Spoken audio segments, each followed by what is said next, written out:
esse debate, essa discussão sobre a questão da operação urbana Água Branca. E nossos convidados já estão todos aqui. O Eduardinho Bartalini, que é o arquiteto, formado pela FAUSP em 86. Ele está na SP Urbanismo, antiga EMURB, desde 90, né?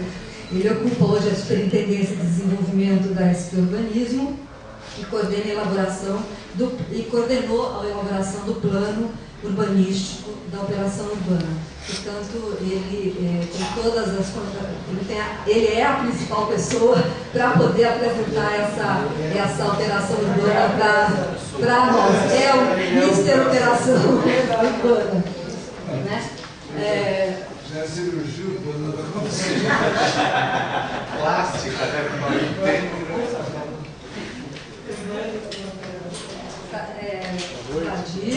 Depois a Rosmarie Zenha, que já está aqui sentada na mesa. Por favor, venha à mesa, vamos começando. A Rosmarie é geógrafa, ela é pesquisadora de PP. Eu lembro dos textos dela que eu lia sobre autoconstrução, mas não vou falar de quando, porque aí, né, a nossa data. Conselheira do CADES, que é o Conselho de Desenvolvimento Sustentável associado à Secretaria de Verde e Meio Ambiente, né? E ela, no Conselho do CADES, ela representa a sociedade civil da macro-região Centro-Oeste 1, que é Lapa, Pinheiros e Butantã.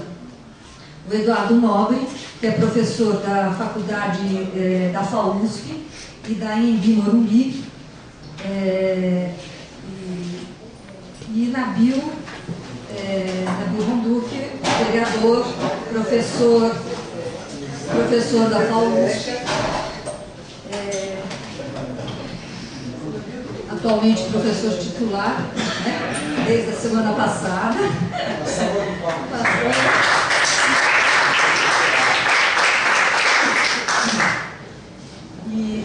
E eu aqui na coordenação, Rosela, arquiteta, urbanista, atualmente coordenando a equipe técnica do gabinete do vereador Nabil e sócia fundadora da Casa da Cidade, que é esse espaço onde vocês estão.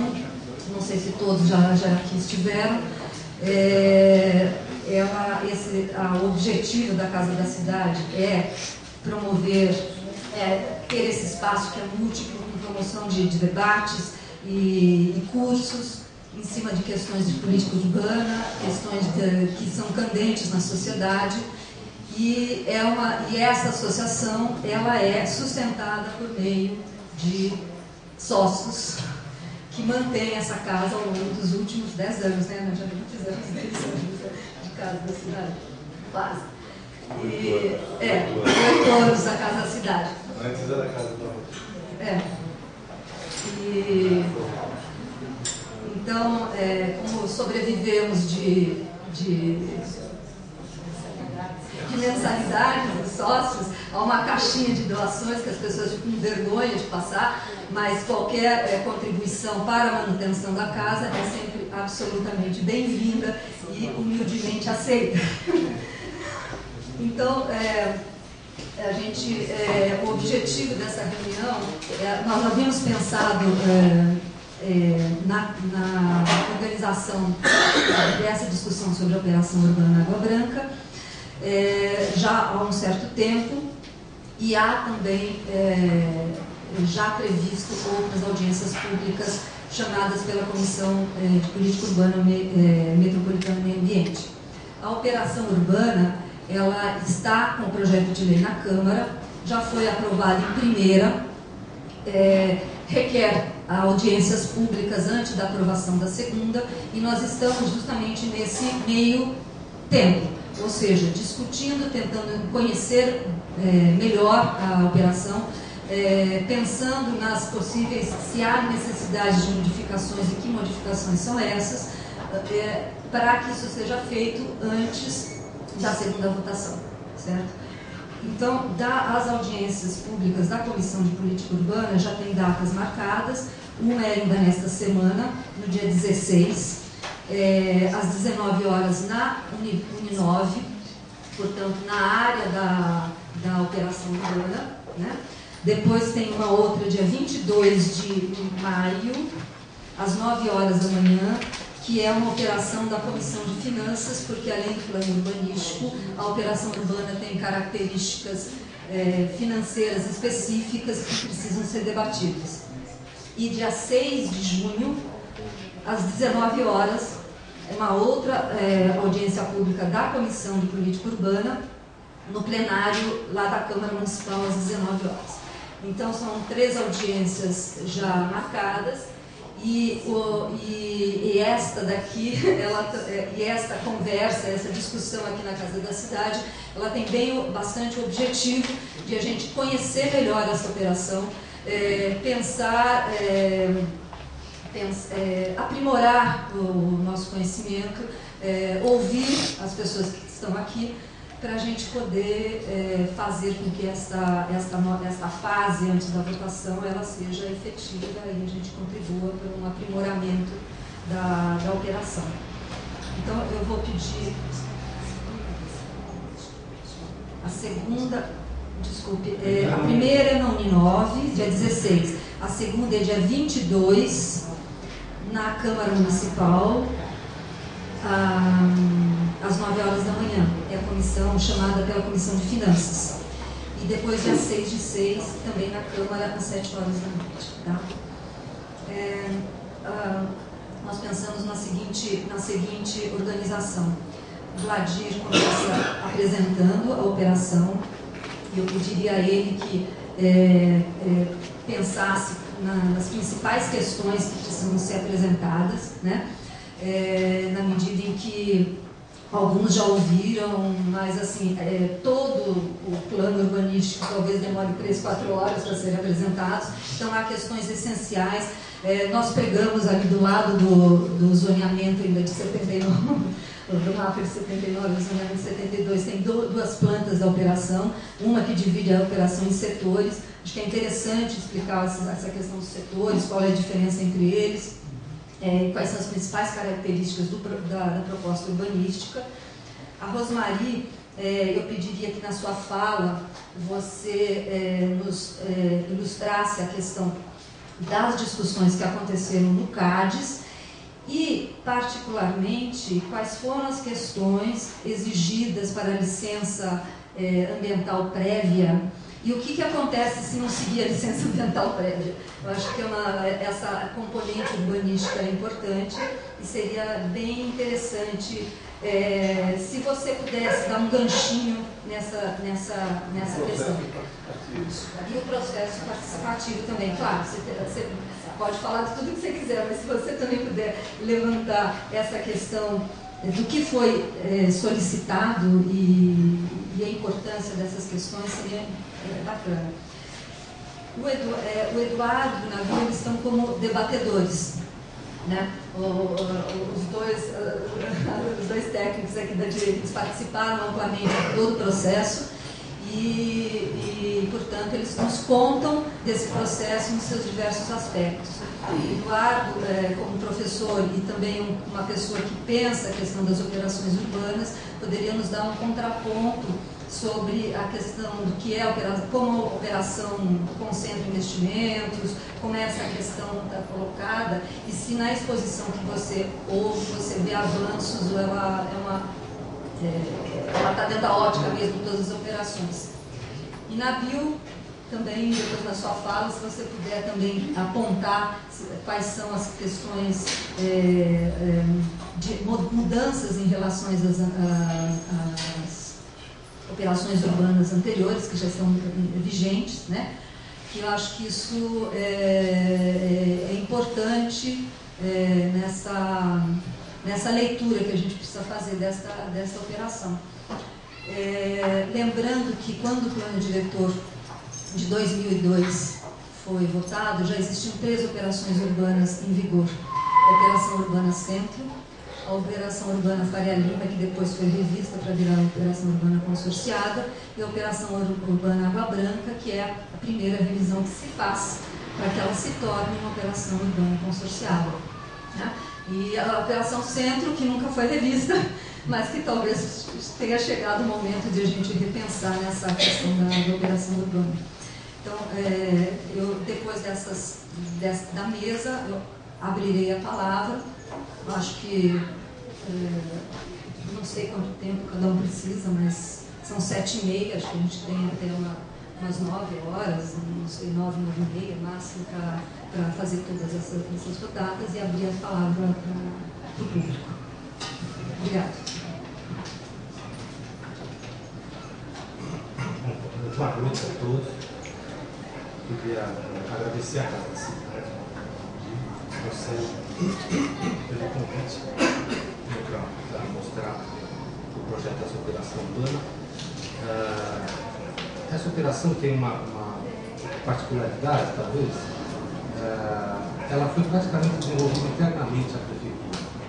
A gente contou, na verdade, só dois serviços externos que foram contratados, um deles o estudo de impacto ambiental e outro o estudo de capacidade de suporte. Mas o plano urbanístico foi feito dentro da São Paulo Urbanismo. E acho que uma coisa muito importante da gente ressaltar, porque aqui na maior parte dos projetos, né, os estudos de impacto ambiental, ou mesmo as audiências públicas, eles são muitas vezes tomados como obrigações, né, que a prefeitura tem que, são passos que a prefeitura tem que dar para conseguir aprovar, etc, etc, etc. Né? Nesse caso, acho que foi bastante diferente e acho que foi muito interessante. O estudo de impacto ambiental, ele apontou, ele direcionou de certa forma o trabalho, quer dizer, ele deu um embasamento técnico para o urbanístico. E as audiências públicas do EARIMA, elas suscitaram questões que depois vieram a ser incorporadas no plano urbanístico. Se a gente for ver a apresentação da primeira audiência pública, a gente vai ver que é um plano muito diferente, um plano urbanístico muito diferente desse que foi praticado agora. Então, acho que a essência dele foi mantida, enfim, estoques, as projeções de adensamento, etc. Mas uma série de mecanismos foi introduzida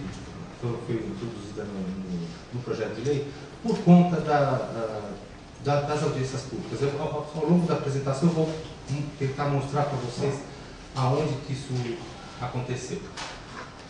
Será que podemos colocar na... Será que não vai ficar lá? Pode ser. Será? Pode ser. Posso ficar em pé ali? Falando?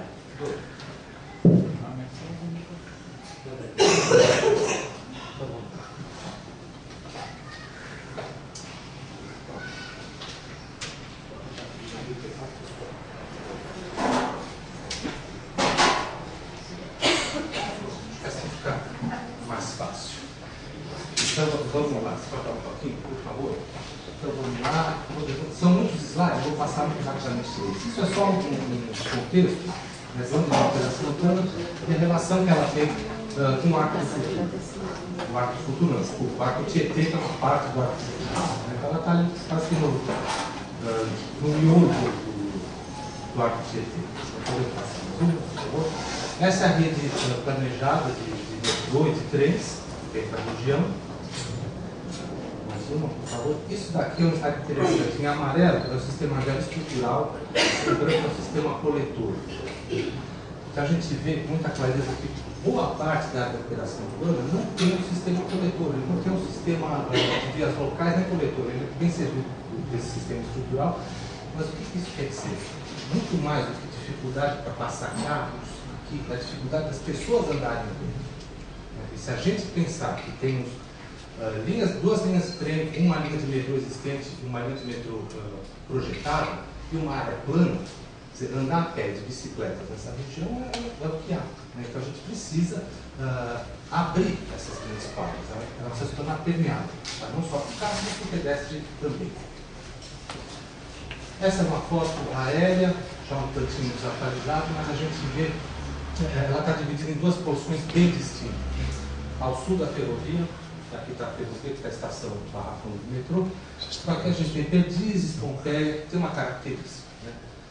E da ferrovia até a marginal do Tietê, a gente pode perceber que existem grandes glebas ainda vazias, essa aqui já começou a ser ocupada, e grandes quadras de grandes dimensões.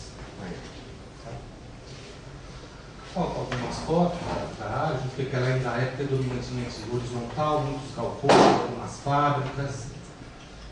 E a gente vai ver nas outras fotos que, na verdade, a verticalização na cidade praticamente parou nas ferrovias.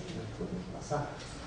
Bom, o que a gente se preocupou? Toda vez que a gente vê um projeto de lei, ele aparece com uma informação genérica, então o objetivo é melhorar a qualidade urbanística. Só que a gente não fala o que é a qualidade urbanística, é uma coisa muito vaga. A gente partiu disso aqui, não que isso esgote um assunto, mas foi uma referência para mim. A gente tem qualidade urbanística como diversidade de uso. Tá? Por quê? Porque oferece serviços de uso frequente e constante, dá um dinamismo e utiliza melhor os espaços públicos. Diversidade de renda e composição social também é uma qualidade urbanística. Ela é essencial, ela diversifica a oferta de serviços e otimiza as infraestruturas que estão ali. A diversidade de renda e a mobilidade e acessibilidade é outra qualidade urbanística. Então, oferecer transporte via circulação, facilitar acesso a serviços, etc. Né? E a adequação ao sítio. E o que quer dizer isso? Nesse caso aqui, nós estamos numa várzea, e a gente tem que ter uma ocupação que seja condizente com uma várzea. Ou seja, ela tem que estar adequada àquele lugar. A gente não pode fazer ocupar ou reocupar a várzea da mesma forma que a gente fosse reocupar uma imposta ou uma esquina. São casos totalmente diferentes. Bom, na área de operação urbana, a gente pode medir a extensão da transformação desse território, principalmente por dois aspectos. O coeficiente de aproveitamento que é adotado, máximo, no caso aqui é 4, e o estoque que é oferecido. Tá? Quanto maior o coeficiente de aproveitamento, menor é a área de terreno que se transforma. Nesse caso, especificamente, se a gente pegar esses 1.850.000 metros quadrados que o projeto de lei está prevendo, a gente precisaria de 600 mil metros quadrados de terreno dão conta desse estoque. Tá? 600 mil metros quadrados de terreno equivale mais ou menos a 15% da área líquida da operação, ou seja, uma área muito pequena. O que pode acontecer? A gente pode ter formas de transformação concentrada ou dispersa. A dispersa é a que a gente vê em outras áreas de operações urbanas, né? Onde vão aparecendo prédios, um prédio numa quadra, outro prédio em outra quadra. O resultado que a gente tem é uma verticalização pontual e dispersa. Tá? Nesse caso, nós optamos por concentrar a transformação. Por quê? Porque a gente entendeu que a transformação concentrada gera uma referência positiva. E aí tentamos superar um pouco o debate de se a verticalização é boa ou ruim para a cidade. Tá? Ela é boa se estiver no lugar certo, ela é ruim se estiver no lugar errado. Se ela estiver no lugar certo, ela pode gerar uma referência positiva e ela gera valores abrangentes de apropriação. Todo mundo se apropria daquilo, ou como um marco referencial, ou como uma imagem, etc. Então a mensagem é clara. A transformação traz novos valores e é um marco diferencial. Se ela for dispersa, ela pode gerar uma referência negativa, tá? Uma sensação de estranhamento. A leitura que a gente tem é que a apropriação desses valores é restrita, ou seja, ela está restrita só a quem mora naquele prédio vertical. Né? Então a mensagem acaba sendo confusa. E aí começa a aparecer uma associação de ideias que é muito ruim para todo mundo. Porque transformação é igual ao impacto, que é a destruição do valor anterior. E o adensamento é igual a verticalização excessiva e perda de qualidade de vida. Se nenhuma das duas coisas é necessariamente verdade. Tá? Então, aqui a gente vê, ali à esquerda, a gente vê aqui, nessa coruja da Faria Lima, Paulista lá em cima. E aqui, a Paulista. A hora que a gente tem uma concentração de massas construídas, isso vira uma referência. Né? A gente tem uma leitura muito clara. Isso daqui é uma encosta e é baixa. Isso daqui é o espigão e é alto. Aqui é a parte alta da cidade. É uma leitura muito clara. E não à toa, isso vira um cartão postal, porque é uma referência para a cidade. Enquanto quando a gente for ver o próximo slide, essa é a verticalização dispersa. Nesse Aparecem grandes empreendimentos junto de áreas que não vão se transformar tão facilmente. Então, é isso que a gente está querendo chamar a atenção. A verticalização em si não é ruim, dependendo de como ela for feita. Tá? Se ela for dispersa, geralmente o efeito dela é ruim. Podemos passar, por favor? Bom, a proposta foi concentrar a transformação, formando eixos, que a gente vai ver aqui nos próximos slides, que são sempre pontuados por equipamentos. São como se fossem eixos e focos, tá? Para as pessoas terem uma leitura muito clara de onde está havendo a transformação mais expressiva. A área da operação toda está dividida em setores, e aqui acho que começa uma questão interessante que apareceu nas audiências públicas. De início, a gente tinha uma distribuição de estoques por setores, e a gente tinha estoques grandes, aqui, do setor I, do setor D, do setor C, que é o sul da pergunta, que já são as áreas mais avançadas e mais complicadas. E aqui também, no setor E, principalmente no setor F, nós temos os estoques distribuídos uniformemente pelos setores. Então, uma questão que apareceu nas audiências públicas e também nas reuniões do CARES. Né? Bom, olha, isso daqui já está praticamente saturado. Esta faixa aqui, entre a marginal Tietê e a marginal São Vicente, é a área que praticamente a própria base. Tem solos mais delicados, solos mais frágeis, etc. Então, o que veio daí? A gente criou esses subsetores A1, A2 e A3, tá? Um estoque bastante pequeno, 145 mil metros quadrados. Os estoques do setor E e do setor F foram distribuídos de modo que nos setores E1 e F1 eu tivesse só 100 mil metros quadrados de estoque, e os restantes 300, 350 mil entre a Marquês de São Vicente e a... Ou seja, diminuímos os estoques aqui junto da orla da antiga Varda, né, e concentramos aqui mais próximo da ferrovia. No setor I, a gente também tem duas porções bastante distintas. Né? Aqui da rua Turiaçu para cima, que eu comecei porque ele diz, isso também já é uma área bastante ocupada. Aqui também não tem estoque. Aqui, tá? E no setor I1, que é junto próximo ali da estação Barra Funda, tem uma característica completamente diferente, a gente concentrou os estoques aqui. O resultado, podemos passar mais um, por favor? Desculpa, temos que voltar. Dos 1.850.000 metros quadrados de estoque, nós temos só 100 mil ao sul da ferrovia, exclusivamente para o residencial.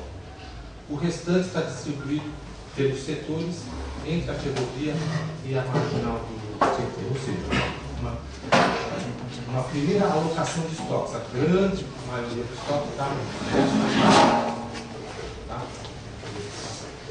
Isso daqui que está um pouco fora de contexto, mas eu coloquei porque achei interessante. Essa imagem a gente usou no seminário do Arco Tietê. Que acho que ele ilustra um pouco, ilustrou para a gente lá na São Paulo Urbanismo qual que é o papel da produção imobiliária. A gente vê aqui, ó, verdinho, isso aqui é o número de empregos para o subsetor da atividade econômica. Tá? Então a gente vê que o setor da construção civil, aqui embaixo ele é pequenininho, perto dos outros setores, né, comércio, indústria e serviços. Isso para a gente foi muito interessante, porque aqui mostra claramente que o setor da construção civil ele é um meio, ele é uma infraestrutura. Ele não é um fim, não é um objetivo, ele é um meio. E acho que essa imagem quando a gente vê o crescimento, né, das outras atividades, a gente vê que é um crescimento quase que proporcional da indústria da construção civil. Ou seja, ela está dando a base da sociedade. Então ela não é um fim. O objetivo da operação urbana não é simplesmente construir, mas é construir como, para quem? Para abrigar o quê? Tá? A atividade da indústria da construção civil é tomada aqui como uma infraestrutura, meio para se alcançar um objetivo. Bom, no plano urbanístico, vou tentar passar bem rapidamente. Isso é uma visão geral. A gente tem aqui os eixos, tá, configurados aqui, ao longo do córrego Divino dos Santos, aqui onde é o Play Center. Tá? O outro eixo está aqui. Mais um outro aqui. um outro aqui e um outro aqui. Tá? São 4 eixos transversais. E esse arco, que na verdade ele foi pensado como uma rua comercial desse bairro, que liga a estação Barra Funda à futura estação Água Branca da linha C. Essa é a Aldo Soares? A Aldo Soares está aqui. Desculpa, eu não entendi. Esses 4 eixos são novos eixos? São Abertura de novas ruas. Isso. Aqui o que a gente está fazendo é o seguinte, junto desses eixos, você pode ter uma verticalização sem controle de gabarito, tá? E só nos eixos você vai poder ter os tais usos NR3, são os usos mais impactantes, prédios de escritório, etc. Então, prédios sem controle de gabarito e NR3 só ao longo desses eixos. Tá? Esse aqui. Ao longo desses eixos também, dependendo de cada um dos eixos, a gente tem uma porcentagem mínima da fachada que deve ser ocupada por comércio e serviços locais. A ideia é que esses eixos sejam eixos movimentados, que você possa andar na calçada, que essa calçada tenha um certo dinamismo. Entre os eixos, o gabarito, eu não diria que é um controle de gabarito, mas existe uma altura máxima permitida, que é de 42 metros de altura. Tá?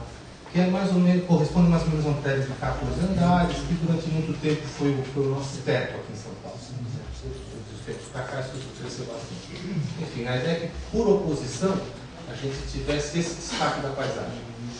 Áreas altas, concentrando as atividades principais, e áreas mais baixas. Tá? Esses eixos, alguns deles estão junto com parques lineares, né, como aqui é o córrego do Pirene dos Santos, ali é o córrego da Água Branca. Tá? Sabe, então? Bom, está aqui aquilo que eu já falei, a concentração de estoques, né, ao norte da ferrovia. Bom, esses são os objetivos. Tá? Transporte coletivo, inclusão e diversidade social, adensamento, ordenamento e valorização da paisagem, melhoria ambiental da infraestrutura e assegurar a viabilidade da operação ao longo do tempo. Então vamos lá tentar passar rapidamente por cada um desses.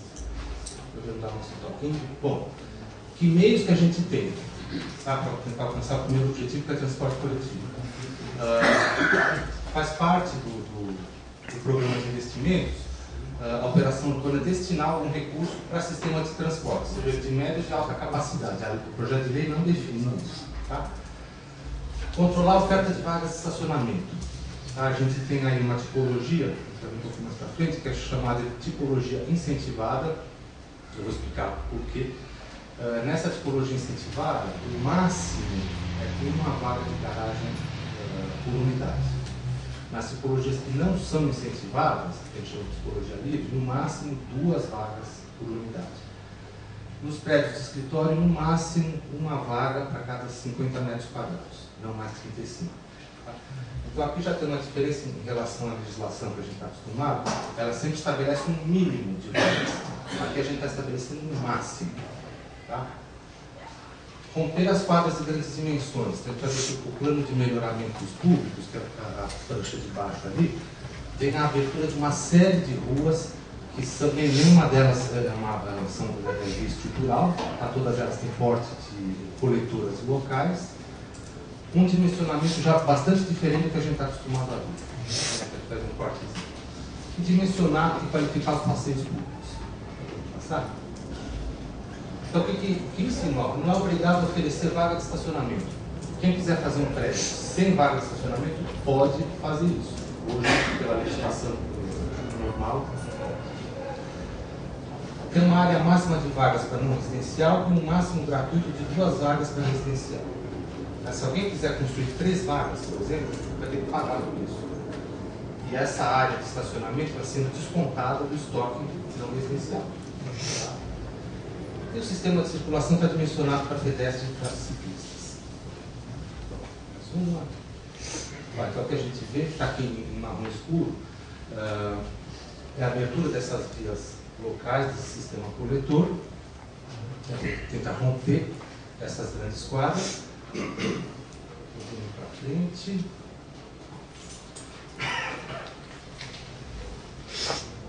Aqui. Isso aqui é uma seção de uma das vias, só para a gente mostrar a diferença do que a gente está acostumado a ver. Né?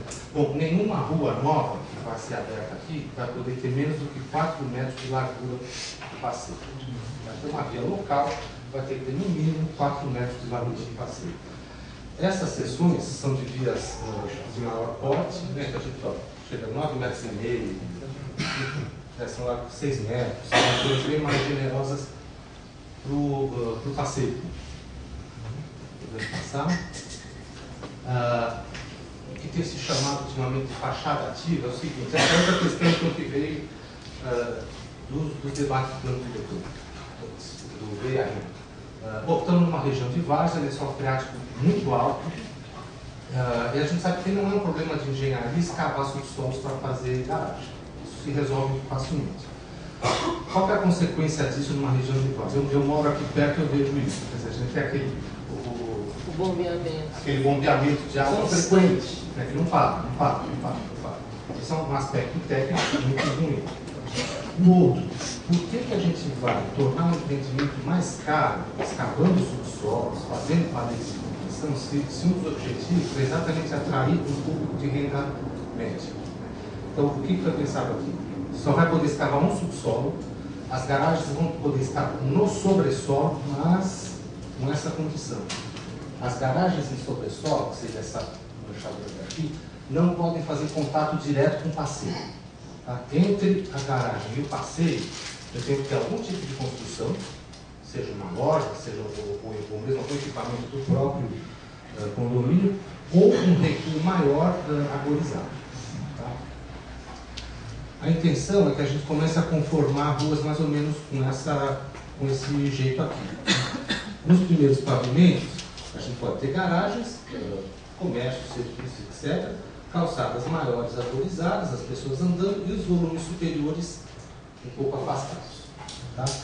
E sempre que possível, tentando pegar algumas frentes de lotes maiores para fazer áreas verdes. Isso também está indicado no plano de melhoramentos públicos. Essa é outra diferença. A gente não está chamando isso de plano de melhoramentos viários, é plano de melhoramentos públicos.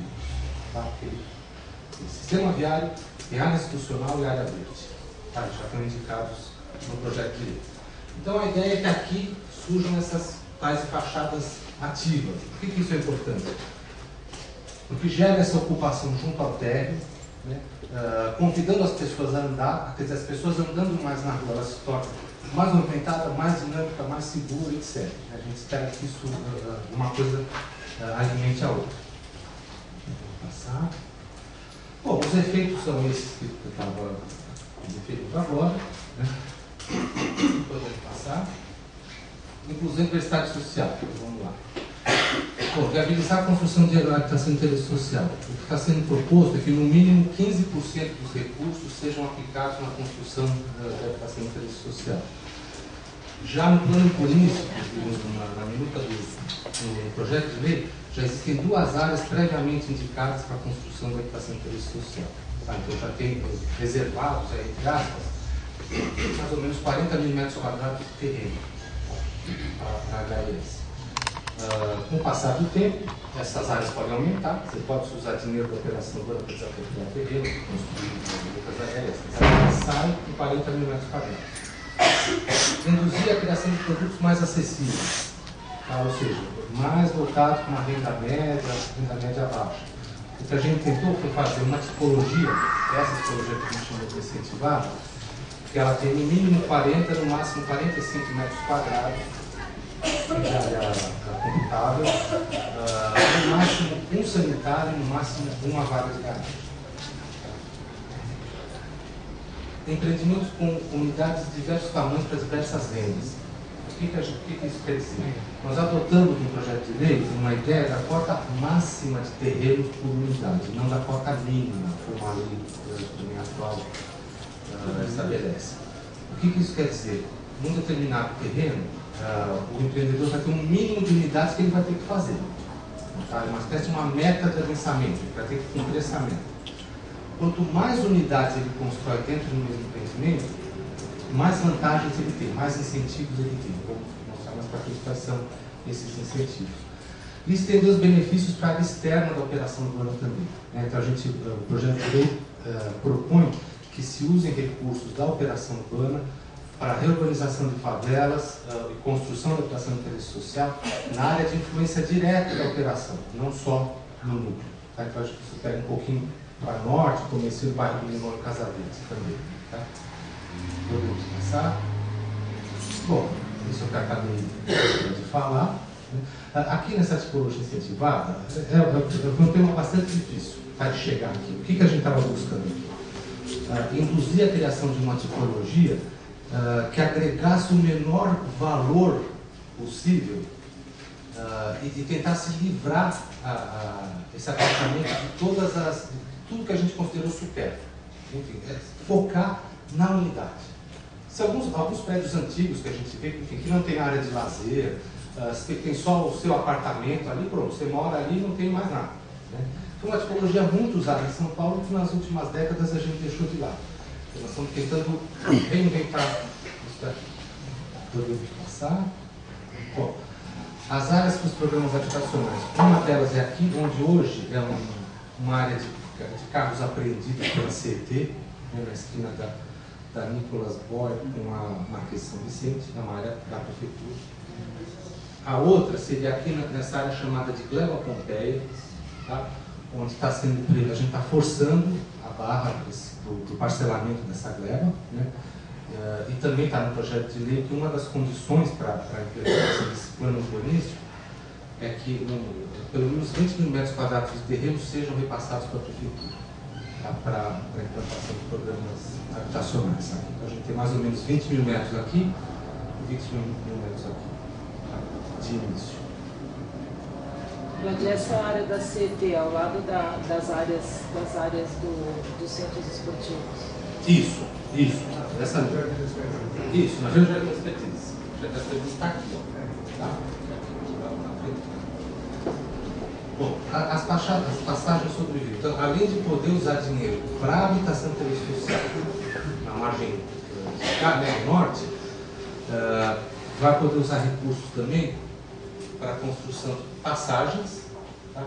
Que em princípio isso não está no projeto de lei, talvez seja uma coisa que a gente deveria conversar um pouquinho para ver como a gente pode cercar melhor isso. Nossa ideia primeira é que essas passagens fossem exclusivas para pedestres e ciclistas. Tá? Acho que talvez convenha a gente avaliar se elas não poderiam ser também para transporte público. Mas enfim, uma coisa para debater. A ideia é facilitar o acesso de quem mora do lado de cá a essa centralidade toda. Tá? Passar. Bom, isso aqui é a localização das favelas na área de influência direta da operação urbana. Né? A gente tem muitas favelas ao norte do Rio ainda. Então, vai poder usar recursos da operação urbana na reurbanização dessas favelas ou na construção de novas unidades. Vamos passar. Bom, os efeitos são esses que eu estava falando aqui. Né? Podemos passar. O adensamento com uso misto. Então a gente incentiva a construção de mais unidades por empreendimento. Como? Através da adoção dessa cota máxima de terreno por unidade. Quanto mais unidades forem construídas dentro de um determinado empreendimento, o empreendedor vai ganhar o seguinte benefício. A área de circulação dele, escadas, elevador, corredores, etc., ela deixa de ser computável. Então ele não vai, hoje ele tem que pagar para construir área de circulação. O que a gente está propondo aqui é, se você construir, se você abaixar sua cota de terreno até 20 metros quadrados de terreno por unidade, que é um adensamento razoável, você tem, a sua área de circulação passa a ser não computável. Ela é transformada então em novas unidades. Tá? Quanto isso é combinado com um prédio de uso misto, digamos, escritório e residências. Tá? Ele tem uma meta lá, um número mínimo de residências junto com um prédio comercial. Quanto mais unidades ele tiver, ele vai poder estender esse benefício da área de circulação não computável para a parte comercial dele. Então é um incentivo bastante grande. Tá? Esses empreendimentos podem ser no mesmo lote ou no mesmo prédio. Tá? Aí fica a escolha de quem for fazer. Bom, tem uma parte do estoque não residencial, foi destinado ao estoque não residencial, de 850 mil metros, né? E esse incentivo, esses empreendimentos de uso misto, tá? Que tem esses incentivos aí no projeto de lei. Podemos passar. Então está aqui. A cota máxima de terreno de comunidade é 30 metros quadrados. Ou seja, num terreno de 1.500 metros, tem que ser construídas no mínimo 50 unidades. No mínimo. Tá? Se forem construídas mais unidades, se isso aqui chegar a 20, ou seja, a 75 unidades, ele passa a ganhar aquele incentivo da área de circulação ser não complicada. Tá? Estamos criando um instrumento para reocupação daquela da área da prefeitura, né, onde está hoje a CET, e o reloteamento da Gleba Pompeia. O reloteamento da Gleba Pompeia, estamos pensando na possibilidade de constituição de um fundo de investimento imobiliário. Tá? O que está sendo pensado com a Gleba Pompeia? A Gleba Pompeia é formada por vários lotes de diversos proprietários, e o arruamento interno dela não se conecta com o lado de fora, é uma ilha ali dentro. Né? Vou imaginar que aquilo ali é um baralho de cartas. Tá? O que a gente está propondo é embaralhar essas cartas todas. Tá? Então, aqueles lotes, com aquelas configurações que eles têm, deixam de existir. Tá? A gente embaralhou tudo. Vamos implementar o sistema viário, áreas verdes e área institucional. E depois novos lotes vão ser distribuídos proporcionalmente a esses proprietários. Tá? Então, um rearranjo fundiário daquela área. Os proprietários vão ter um prazo, se aprovado a lei, né? Eles têm um prazo de 2 anos para implementar o plano que está previsto, está ali, tá, o armamento já está ali. Caso isso não ocorra, a prefeitura ganha o direito de desapropriar essa área e instituir e fazer parte de um fundo de investimento imobiliário para implantar aquele plano. É uma forma de forçar esses proprietários a colocar esse terreno no mercado. Bom, por que a gente está adotando a tal da cota máxima de terreno? Porque esse estoque todo ele pode se configurar como uma grande densidade construtiva, tá? Só que uma baixa densidade populacional. Né? O que a gente está querendo é isso aqui. Na mesma área a construir, a gente ter mais unidades, né? E tornar esse espaço mais denso. Hoje a densidade dessa área, se não me engano, é de 25 habitantes por hectare, é muito baixinha. Né? A média da cidade, que também não é alta, é 70. E nós estamos chegando aqui a mais ou menos 170, 160 habitantes por hectare. Então é uma configuração muito parecida com a do bairro de Santa Cecília. Passar. Bom, as grandes glebas são essas, né? A Gleba Pompeia e a área da prefeitura. Lá. Bom, algumas visões do plano urbanístico. Aqui estão os eixos, né, que eu tinha falado. Tudo isso que está em vermelho quer dizer que tem que ter um uso comercial no terreno, tá? Exatamente para tornar esses espaços mais animados e é vedado o uso desses espaços. A construção dessas áreas comerciais, ela também é não computável, tá? Como incentivo. Então essas áreas não podem ser usadas como estacionamento. Digamos que o empreendedor faça aqui um empreendimento, coloque essas lojas, e essas lojas não deem certo, por algum motivo, isso vai virar estacionamento. Não vai poder virar estacionamento. A gente vai ter que parar e pensar para ver o que vai fazer com isso daí. Estacionamento não vai poder virar. Aqui o plano, podemos passar.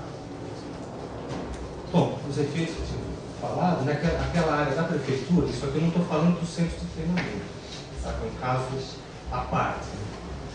São 180 mil metros quadrados, quer dizer, é muita área, que hoje tem uma série de galpõezinhos, tem a escola de trânsito da CET, mas é uma série de galpõezinhos e parte de carros plativos, não dá para ficar desse jeito.